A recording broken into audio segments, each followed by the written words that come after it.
1968, apartment 15. So I'll start with the bedroom. This will easily fit queen size bed. It faces Third Avenue East. Everything is new floors. They will be polished and sand. This is a spacious living room. A nook for TV if you want.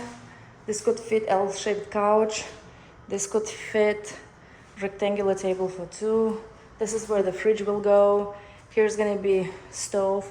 Everything will be stainless steel appliances. Spacious bathroom with window.